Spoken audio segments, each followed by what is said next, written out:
You're looking at Lundrigan's marsh, and if you look really carefully, you'll see that small little white dot in the marsh. That's an interesting bird. Here's a close-up look of what this bird looks like, and someone who's been taking that picture joins me now, Geoff Smith. What is that bird that we see way in the back out there? That is a great egret, and they're a bird of the Gulf Coast, Florida, should be in Mexico this time of year. So this little guy probably got, not so little guy, probably got blown up here with Hurricane Fiona, and a couple more of them. There's another one in Bay Roberts as well. When we say not so little guy, what can you tell me about this bird? They're pretty big. They're sort of graceful. They look like a gigantic ballerina, but they have a 6-foot wingspan. So, you know, they're up in between our ospreys and our eagles kind of thing, size-wise. So in the birding world, what makes this bird interesting? Is it just this graceful ballerina, or are there other aspects to it? All birds of the heron family are interesting, just, you know, because they are these graceful birds. But, you know, you might get the occasional one in southwestern Ontario or Atlantic Canada, but pretty rare in Newfoundland. That being said, you know, I've probably seen a half dozen or more in the last 4 or 5 years, blown in on storms.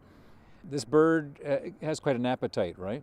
They might look like something that would just eat their veggies and that kind of a mellow dude, but they are hunters. They will eat fish and amphibians and even wander into fields and get voles and field mice.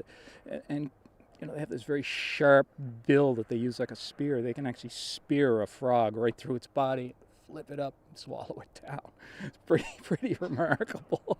This is the kind of thing birders love, right? You know, it's science, man. It's science. Isn't nature beautiful? Yeah.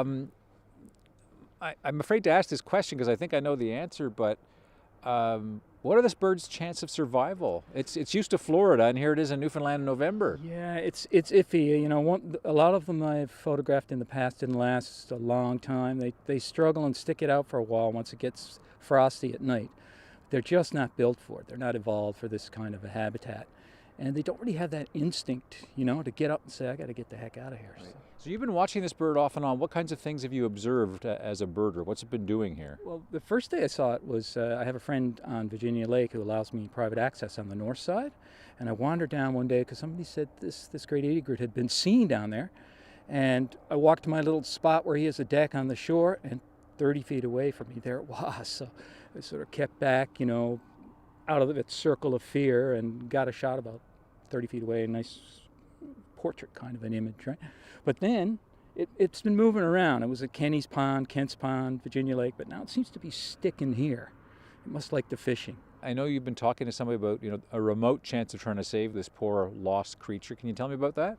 Yeah, a friend of mine, Karen Brown-Goss, she is the director of the Rock Wildlife Rescue out in Torbay, and she has the federal permit to rescue this bird if it's in distress. Now, they wouldn't go near it otherwise while it's still doing well. Hopefully, you know, they can catch it before it slips into that state where it's not savable. But she's been doing a bit of back-channel communication with a rescue center in Florida, so she's hoping she might be able to get them to take it, get it flown down there, as long as she can get the province's wildlife department to come on board and allow her to do that. Right. Yeah. Okay, and also you wanted to mention a certain publication. Yeah, I have a book out. It's called Wildlife of Newfoundland, Wild World Nearby. And with the help of some sponsors, we produced the book to raise money for the Rock Wildlife Rescue. And right now, if you contact them, you can find them on Facebook, and you can get one for free as long as you give them a minimum $50 donation. And great gift for someone, if you know somebody who's a nature lover, they get the book and they get a certificate saying $50 has been donated in their name to the Rock Wildlife Rescue. And easiest way to get it is text Karen at 727-0557, or you can email her at therockwildliferescue@gmail.com. All right, Geoff, well, let's hope for the best for this egret, and appreciate your insight. Thank you very much. Thank you, Anthony.